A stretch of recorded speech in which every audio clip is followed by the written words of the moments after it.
Dire, mes chers amis, étant donné mon ancienneté dans ces réunions et les liens qui se sont déjà créés entre nous, j'ai à traiter ce soir un sujet particulièrement vaste et particulièrement difficile en raison même de sa généralité. Eh bien, si vous voulez, nous allons commencer, c'est un peu abstrait, mais que voulez-vous, il faut passer par là. Et nous allons commencer par quelques définitions. Et je pourrais vous parler longuement du mot unité, qui comporte dans les dictionnaires philosophiques plusieurs définitions. Choisissons celle qui paraît se rapporter le mieux à notre sujet. L'unité, c'est, dit-on, le caractère de ce qui est un, c'est-à-dire qui forme un tout organique, et qui changerait de nature si l'on supprimait quelqu'une de ses parties. L'exemple typique, c'est le corps. Et vous remarquerez, puisque nous parlons d'unité et de pluralisme, que le mot unité implique automatiquement le pluralisme, car c'est justement la diversité des organes qui assure l'unité, qui assure l'intégrité du corps, car précisément, que n'en est-il de même partout, cette diversité converge vers un but commun, la conservation, l'harmonie, l'épanouissement de ce corps. Notez bien qu'à la limite, on peut en dire autant pour l'ensemble de l'univers, qui est fait d'éléments qui se complètent et qui se conjuguent en vue d'une harmonie supérieure. La gravitation des astres, la solidarité entre les divers règnes de la nature, minérale, végétale, animale. Vous connaissez le sens du mot univers, qui veut dire à la fois un et divers. Et à l'extrême limite, à la limite divine, nous avons le mystère de la Trinité, Dieu un et trine. La relation subsistante, c'est le modèle inaccessible bien entendu puisque nous ne sommes pas Dieu, mais c'est vraiment l'archétype parfait.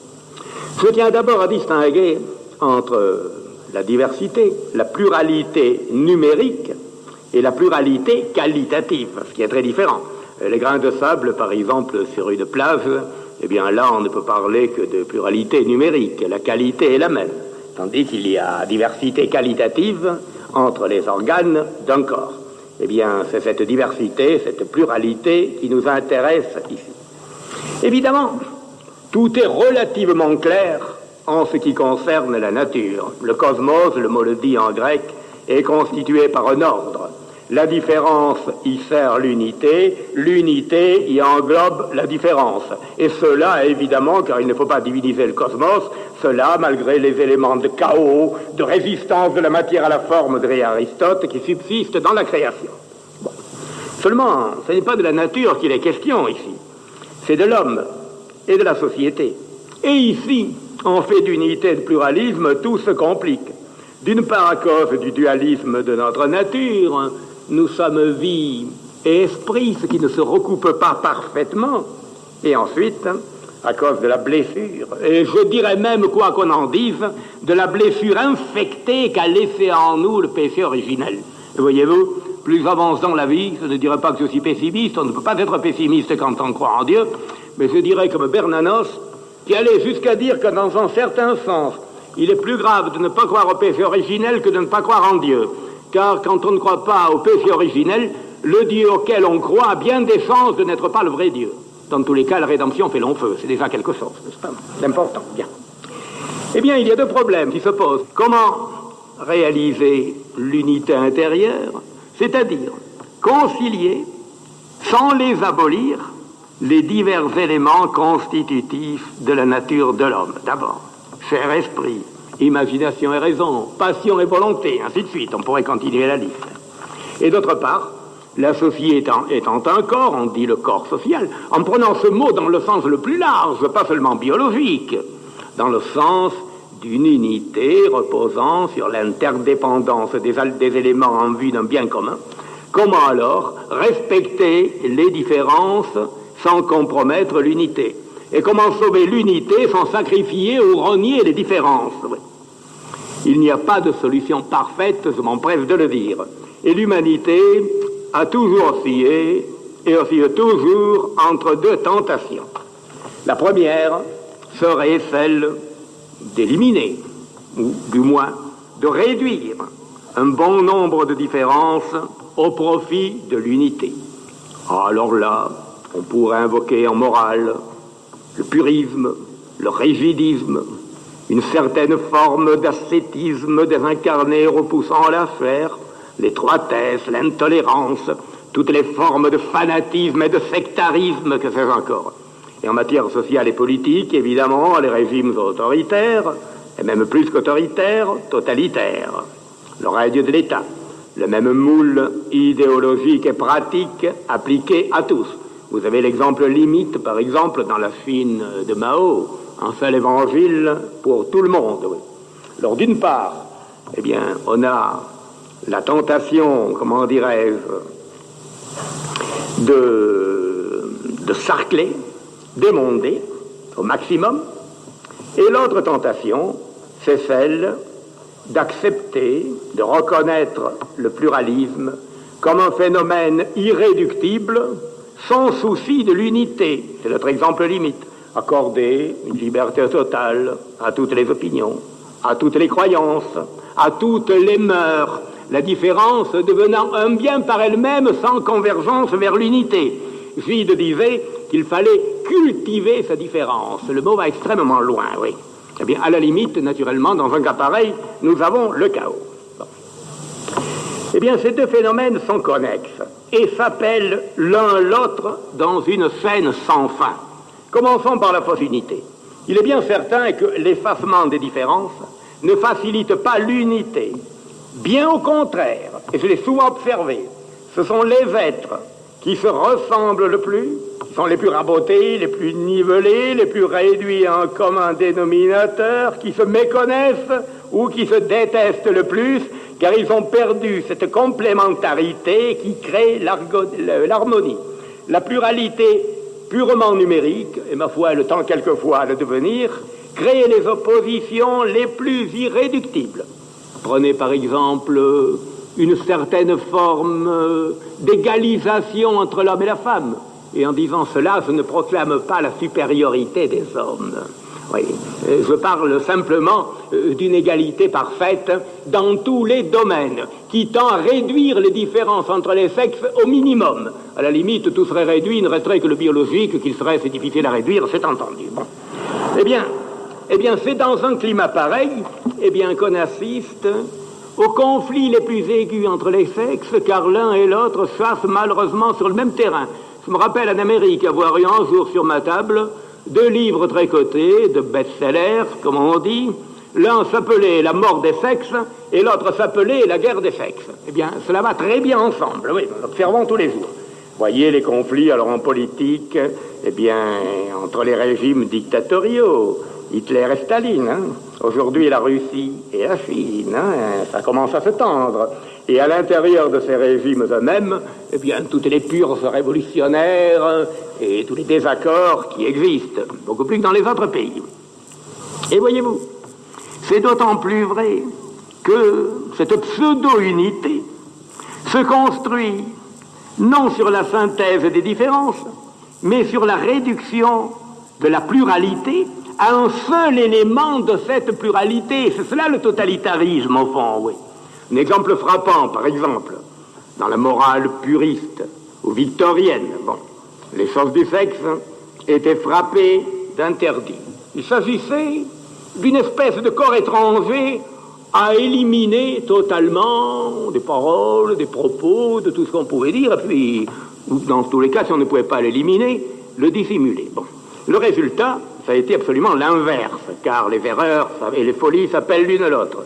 Ce qui était hier le corps étranger tend aujourd'hui à devenir le centre, le noyau de tout l'être humain. Avant, pas de sexe, aujourd'hui, rien que le sexe. Bon, alors nous avons l'érotisme, au nom de la liberté sexuelle, qui nous impose le totalitarisme du sexe. Avouez que c'est tout de même amusant, enfin, quand on voit certains films, une certaine littérature, enfin, c'est même à mourir de rire et c'est même extrêmement drôle. J'ai vu un film dernièrement qui représentait dans sa publicité une fille à demi nue et éplorée qui s'écriait « Au secours, je suis vierge ».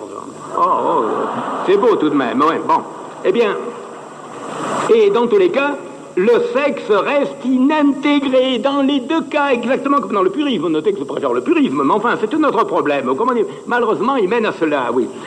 Certains faux moralismes, eh bien, enlever le corps à l'âme, tandis que l'érotisme enlève l'âme au corps, oui. D'où son caractère lugubre, d'ailleurs. Enfin, c'est cela qu'il faudrait dire aux jeunes, d'ailleurs. Je ne sais pas si vous êtes rentrés souvent dans les sex-shops, je ne vous le conseille pas. Moi, je n'y suis jamais rentré, mais seulement comme ils sont largement ouverts, eh bien, on voit tout de même un peu la binette des gens qui sont en train de méditer sur ces ouvrages. Eh bien, je vous jure que ce n'est vraiment pas drôle, oui. Mais c'est qu'ils ont l'air studieux, hein. Oh, mais enfin, c'est sérieux, ils ont l'air à l'étude, on dirait des étudiants en mal d'examen dans une salle d'études, oui. Et avec des espèces de mines d'enterrement. Et en effet, il s'agit bien d'un enterrement, en effet. L'enterrement de la sexualité, c'est cela, oui. Ah oui, mais ça, les polars du sexe, vous savez, c'est vraiment pas brillant, oui, mais c'est exactement cela. Bon. Alors, vous voyez, le plaisir studieux, qu'est-ce que ça peut représenter? Bon. Enfin, dans les deux cas, inintégration. De même, alors, sur un autre plan, plus présentable, si vous voulez, la pseudo-unité du couple. Hein? C'est beau, ne faire aucun. Mais enfin, l'amour, voyez-vous, et le mariage, c'est tout de même quelque chose, je ne dirais pas que sa réussite est contradictoire, car elle serait impossible. Je dirais qu'elle est relativement difficile, car elle implique le respect de deux lois opposées, ou de deux vœux opposés plutôt. Car d'un côté, eh bien, on veut ne faire aucun, ce qui est parfaitement légitime, et de l'autre, il faut tout de même respecter la différence de l'autre, avouez. Hein? C'est pas la quadrature du cercle, mais enfin, tout de même. Enfin, comme disait l'humoriste, dans le mariage, on ne fait qu'un. La grande difficulté, c'est de décider lequel. Ouais. Et alors donc...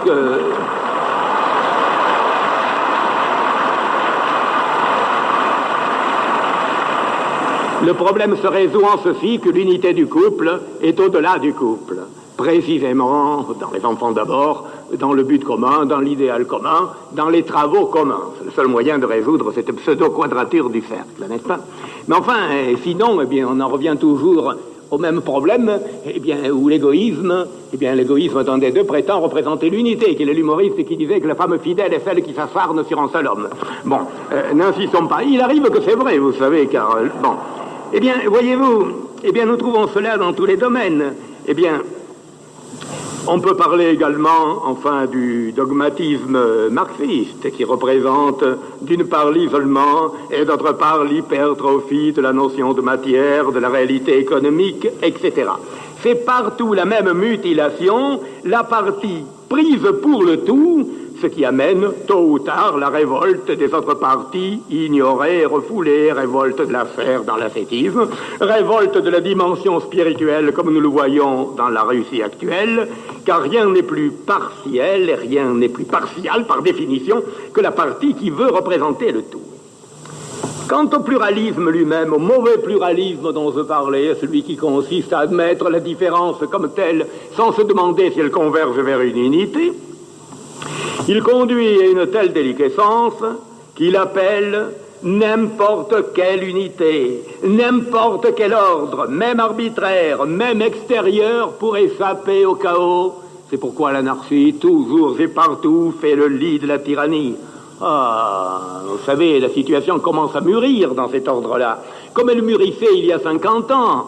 Ce qui faisait, comment dirais-je, lancer Ortega y Gasset, cet avertissement prophétique, vers les années 1920, c'était tout de même bien vu. Alors voici ce qu'écrivait Ortega y Gasset.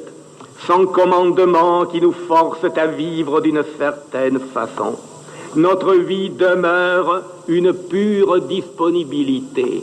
C'est cela, au fond, une mauvaise conception de la liberté. Le vide. D'une place inoccupée, on dit qu'elle est libre. Mais enfin... ça ne suffit pas. Hein. Le vide n'est pas la liberté. Alors, Ortega y Gasset continue. Telle est la situation où se trouvent déjà les meilleures jeunesses du monde. De se sentir libre, elles se sentent vides. On entendra bientôt sur toute la planète un immense cri qui montera vers les étoiles, comme le hurlement de chiens innombrables, demandant quelqu'un, quelque chose, qui commande, qui impose une action, une obligation. Ça a été bien prophétique, et ça risque de le redevenir. Alors voyez-vous, c'est au fond cela, le processus révolutionnaire. Premier temps, on réclame la liberté, pour abolir les contraintes. Second temps, on réclame des contraintes, on y consent pour combler le vide creusé par l'indépendance, et l'ennemi des lois fabrique à son tour des lois plus dures que les précédentes. Oui. Et c'est ainsi que naissent tous les fascismes au sens péjoratif du mot, qu'ils soient noirs, bruns ou rouges. Oui. Pour ces derniers, il y a tout de même une petite différence, que c'est au nom de la liberté et de l'égalité qu'on étrangle la liberté et l'égalité. Pas de liberté pour les ennemis de la liberté. Quant à l'égalité, ses plus ardents défenseurs peuvent toujours dire à ceux qui les suivent, je sers mieux que toi la cause de l'égalité, donc je ne suis plus ton égal.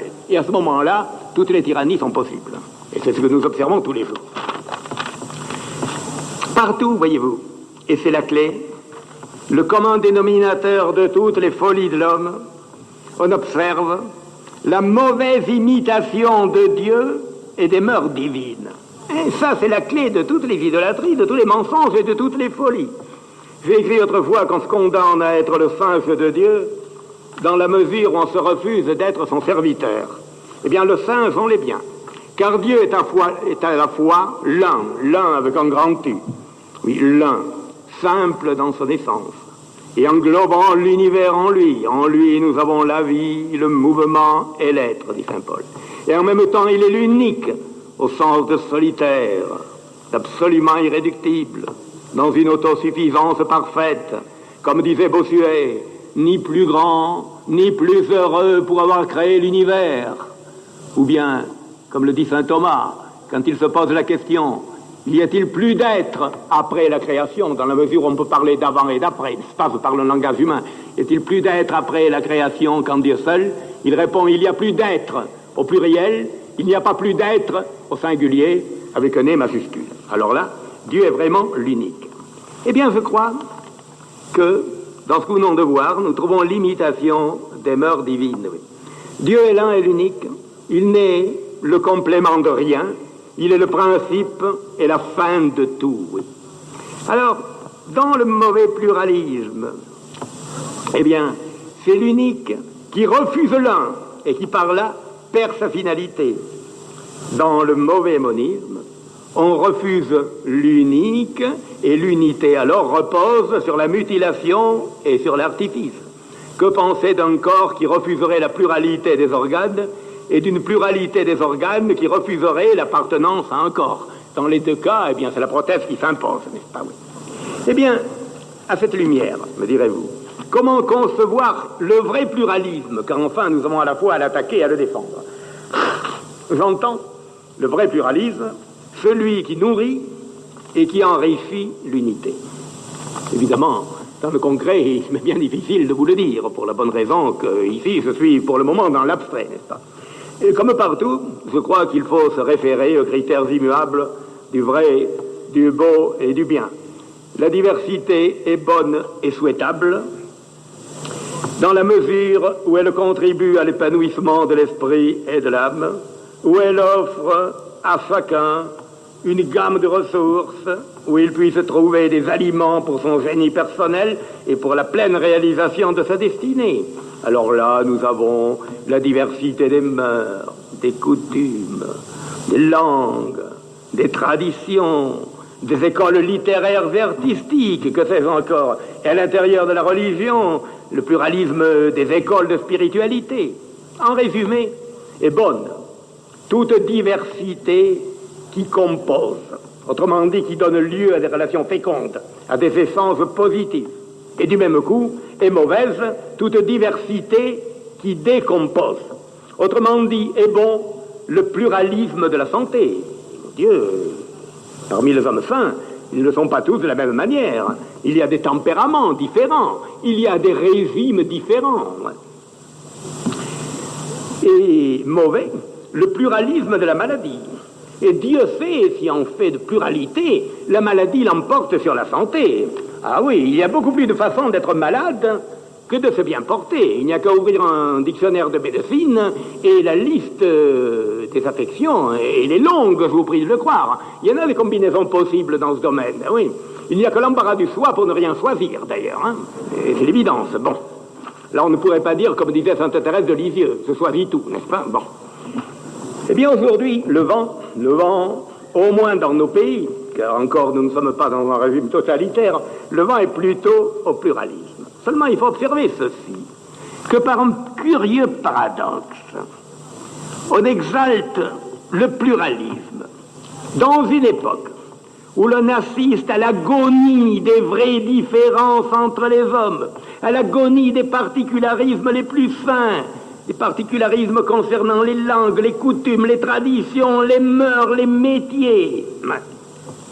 Dans une époque où les hommes sont de plus en plus soumis à une éducation standard, aux puissances de l'information, aux modes tyranniques et niveleuses, qu'ils font qu'ils perdent de plus en plus leur identité dans un processus de massification universelle, oui. C'est en fait, il faut bien le reconnaître, sauf pour les quelques rares élus, c'est en fait que les hommes manœuvrés, maniés, malaxés ainsi, tendent à se ressembler de plus en plus et à se compléter de moins en moins. Regardez par exemple, je ne sais pas, la stérilité des conversations où chacun répète ce que des millions de ses semblables viennent d'apprendre par les masses médias. Enfin, je pense à l'Américain moyen qui écoute des gags à la télévision et qui le lendemain les raconte à ses camarades. Mais comme le camarade a entendu le même gag, ce n'est plus drôle du tout, vous comprenez, c'est la même histoire. Et dit l'Américain, écoutez, ne disons pas trop du mal de l'Amérique. Et c'est implanté en France déjà, cela, oui. L'esprit devient de plus en plus, enfin la même histoire court sur toutes les bouches.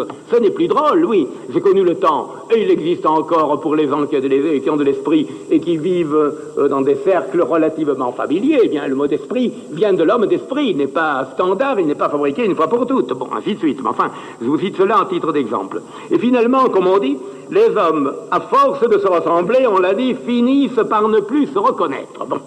Or, et c'est vrai, c'est précisément, à cette époque, qui tend à éliminer le pluralisme, là où il est conforme à la vie et à la nature, c'est dans cette époque-là qu'on approuve et qu'on encourage, au nom de ce même pluralisme, les aberrations qui contredisent les lois naturelles et les principes de la société. Vous voyez que c'est tout de même amusant et sinistre en même temps, oui. Nous aurons bientôt le droit à l'avortement, mais nous avons de moins en moins le droit d'élever nos enfants à notre gré, oui. Car enfin, la famille est érodée. La libre éducation des enfants devient très difficile, sauf pour les gens fortunés. Il en est de même pour la libre entreprise. Il en est de même pour les communautés naturelles. Il en est de même pour tout ce qui fait la richesse, la diversité fécondante d'une nation. Eh bien, cela disparaît, oui. Et cela perd son droit. Et en même temps, on proclame le droit à tout ce qui défait l'harmonie de l'individu et de la cité. Je pourrais vous citer d'autres exemples. Celui de la liberté sexuelle dont on a parlé. Les feux verts, et quels feux verts, Seigneur, accordés à l'homosexualité, à la pornographie, à toutes les formes de subversion et de désordre. Oui.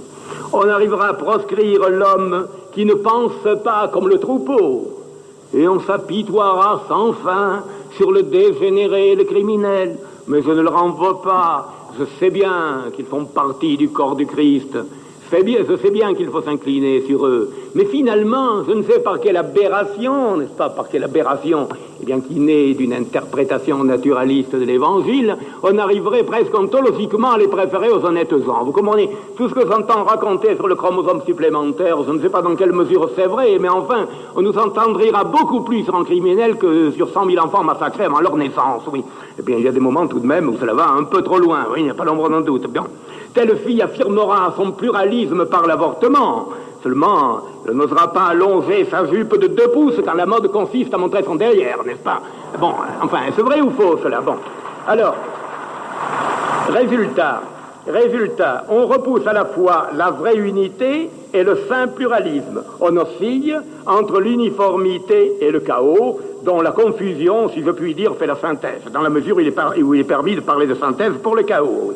Car enfin, écoutez, il n'y a rien de moins original Il n'y a rien qui ressemble moins à un pluralisme authentique que l'aberration. Oh, évidemment, dans l'imagination, elle se pare de tous les prestiges de l'interdit, de toutes les saveurs du fruit défendu. Et d'ailleurs, le fruit est de moins en moins défendu, et à mesure qu'il est de moins en moins défendu, il apparaît de plus en plus pourri. Mais enfin, il y a encore le prestige du fruit défendu, n'est-ce pas? Oui. Mais l'aberration dans les fêtes, quand elle s'incarne, elle est plate, elle est monotone, comme ces terrains vagues où débouchent les égouts et où s'étalent les dépotoirs. Tout cela est extrêmement connu. Il est malheureux d'être obligé de le répéter. Eh bien, devant cet état de choses, vous me direz, essayons d'être pratiques, spéculativement pratiques, hélas, ici. Quelle doit être l'attitude? Et je trace cela à très grands traits. L'attitude du chrétien devant cet état de choses. Eh bien, d'abord, je crois qu'il est normal et souhaitable de favoriser le pluralisme dans ce qu'il a de sain. Et d'abord en soi-même, en assumant et en disciplinant, suivant une sévère hiérarchie des valeurs, les diverses facultés, les diverses tendances qui sont en nous. Et comme l'unité parfaite n'est pas possible ici-bas, cela implique des sacrifices. Le sacrifice, quelquefois, eh bien, de certaines parties inférieures de nous-mêmes. Par exemple, un exemple concret, subordonner la sexualité à l'amour. Seulement, n'oublions pas qu'un sacrifice n'est pas un refoulement. C'est tout différent. Ce sont deux notions qu'on tend à confondre aujourd'hui, mais je dirais même que le sacrifice est le contraire du refoulement, car le refoulement plonge les choses dans les ténèbres, les considère comme honteuses, tandis que le sacrifice les immole, eh bien, à quelque chose de plus grand que nous. Et d'ailleurs, dans sacrifice, il y a sacré, offrande sacrée. Si les choses qu'on sacrifie, eh bien, parce qu'elles pourraient compromettre des choses plus élevées, eh bien, étaient nettement dégoûtantes, eh bien, il n'y aurait pas de sacrifice. On ne peut sacrifier que quelque chose qui a de la valeur, ne l'oublions pas. Bon. Eh bien, voyez-vous, toutes les facultés qui sont en nous, l'idéal, évidemment, c'est de les mettre au service de l'unité, laquelle implique le sacrifice, mais n'implique pas la mutilation. Et c'est à chacun, eh bien, de connaître, suivant ses capacités, ça on ne peut pas le faire du dehors, le pluralisme compatible avec l'unité, car de toute façon, on ne peut pas tout accueillir. Il faut choisir. Et tout dépend, naturellement, des capacités de la personnalité. Je lisais, tenez, dans le journal d'aujourd'hui, l'interview d'une dame, qui d'ailleurs a parlé assez raisonnablement, ce qui est assez rare, ben non pas les dames, mais enfin les dames de cette qualité, quelquefois. Elle a parlé assez raisonnablement, c'est une dame qui est recteur d'une de nos universités. Alors on parlait du rôle de la femme dans le monde moderne, et elle disait tout de même que l'essence de la femme, eh bien, consiste dans la vocation à la vie familiale et à la maternité, mais que cela n'est pas contredit par certaines fonctions sociales et même par l'accès à des fonctions sociales élevées, et il semble peut-être qu'elle n'a pas trop mal réussi, du moins d'après ce qu'elle dit, n'est-ce pas? Mais enfin, elle avait l'envergure voulue, et tout le monde peut ne pas l'avoir. Alors il faut bien discerner, en chacun de nous, eh bien, quelle pluralité peut être assumée sans danger de dispersion et d'éclatement. Bon. Car il faut avoir l'unité intérieure pour travailler efficacement à l'unité de la cité. Simone Weil disait génialement, notre époque a détruit la hiérarchie intérieure. Comment laisserait-elle subsister la hiérarchie sociale qui n'a n'est qu'une image grossière?